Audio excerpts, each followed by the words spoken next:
بسم الله الرحمن الرحيم.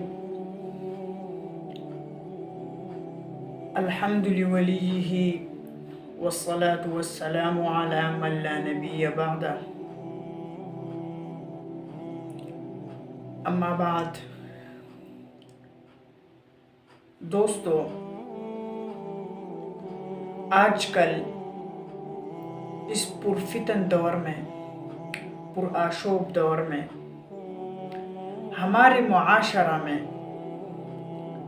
ہم مسجد کے امام، قرآن کے قاری، عالم دین، مفتی، علماء کرام، قرائے عظام کو اور تمام دینی طبقات کے منتظمین کو، یعنی علماء و قراء کو ہم اچھی نظر سے نہیں دیکھتے۔ وجہ کیا ہے؟ صرف اور صرف دل میں بغض۔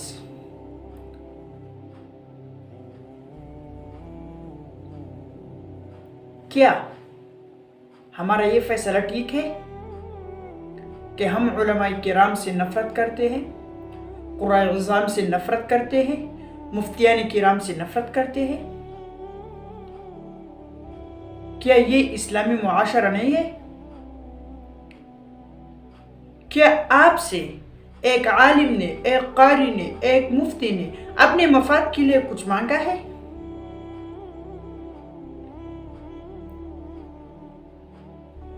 کیا ایک عالم آپ کے دروازے پر، آپ کے گھر پر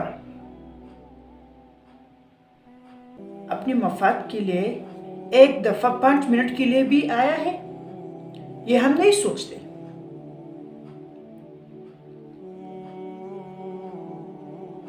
یہ علماء کرام، یہ مفتیان کرام، یہ قرائے عظام ہمارے معاشرے کی نورق ہے، ہمارے معاشرے کی یہ حسینت ہے۔ اس پر تو ہمارا معاشرہ آباد ہے، اس کی وجہ سے تو یہ دنیا آباد ہے۔ یہ مفتیان کرام، یہ علماء کرام، یہ قرائے عظام ہمارے بچوں کے، ہمارے گھر والوں کے، ہمارے پوری معاشرہ کی اصلاح کے کام کرتے ہیں۔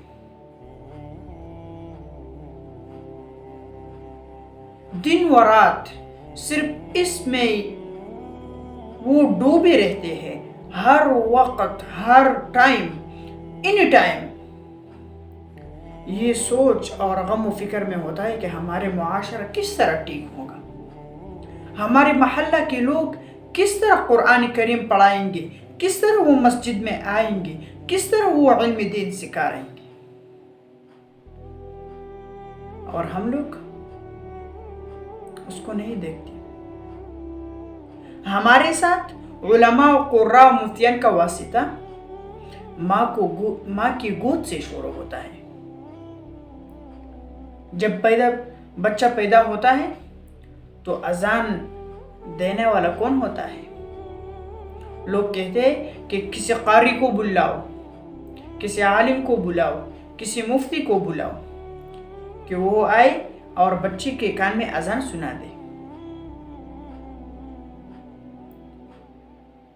اذان کے بغیر جب مسلمان بچہ ہو اور پیدا ہو جائے تو اذان لازمی ہے، اور وہ عظیم ایک عالم، ایک مفتی، ایک قاری، ایک حافظ کرتا ہے۔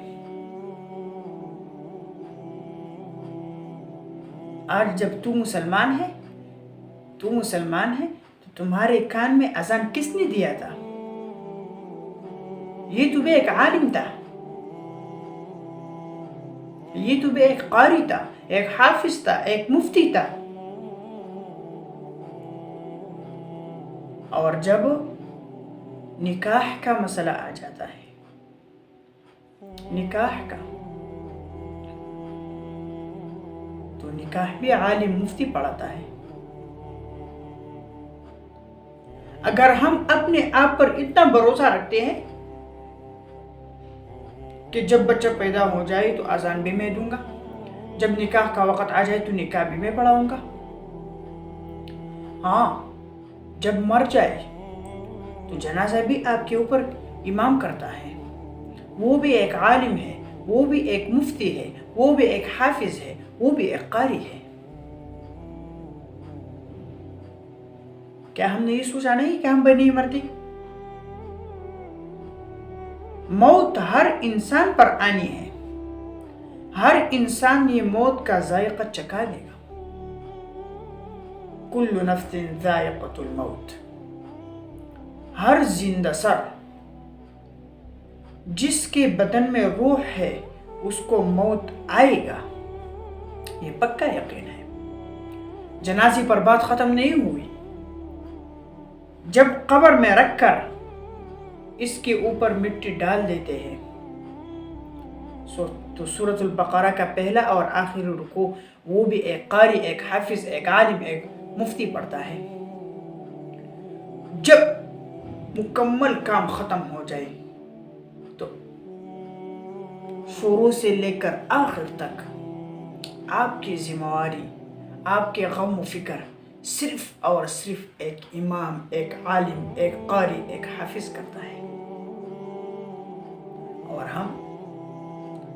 ہم اس کو دنیا میں کچھ نہیں دیتے. میں نے پہلے آپ کو بتایا کہ ایک ثبوت کہ ایک عالم اپنے مفاد کے لیے آپ کے دروازے پر آیا ہو، آپ سے اپنے مفاد کے لیے کچھ مانگا ہو. ہم ایک چھوٹا سا مثال دیں گے. جب کوئی آدمی اپنے گھر کو پلمبر کو بلا لے یا کسی اور کاریگر کو بلا لے، 10 منٹ وہ کام کرے تو اس کو مزدوری ہم 500 روپے دیتے ہیں. اور بعضی گھروں میں ایسا ہوتا ہے کہ قاری صاحب کو کہتا ہے کہ آپ آ جائے، ہمارے گھر میں ختم القرآن کرے اور دعا بھی کرے اور اچھی دعا کرے، اچھے ختم القرآن کرے، سورۃ یاسین کا ختم کرے، سورہ یات کرسی کا ختم کرے، سورہ یاسین کا ختم کرے.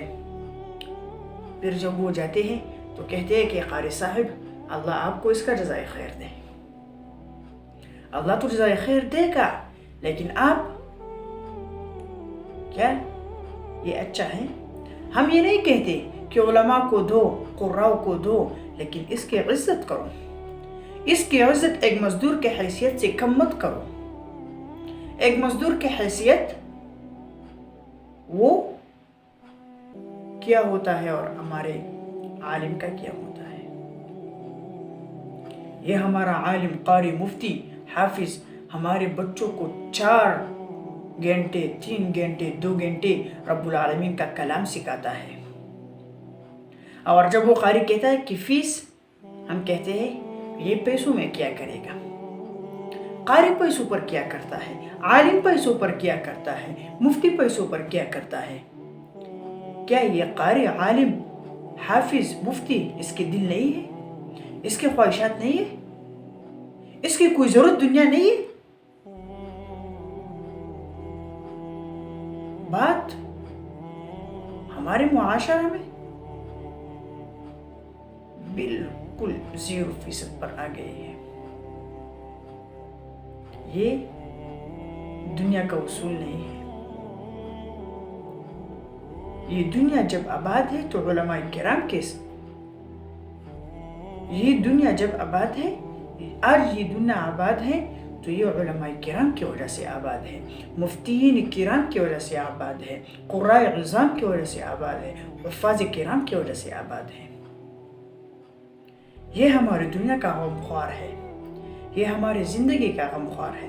ہر لمحہ وہ صرف یہ سوچ کرتا ہے کہ ہمارا یہ بھائی کیسا ہوگا، ہمارا یہ بھائی کیسا دین اسلام پر وہ کامل چلتا رہے گا، اور ہمارا یہ کافر یہ دین اسلام میں کیسا داخل ہوگا، اس کی زندگی کیسا بچا جائے گا. قیامت کے دن اس سخت ترین عذاب سے اس کو کیسا بچا لیں گے.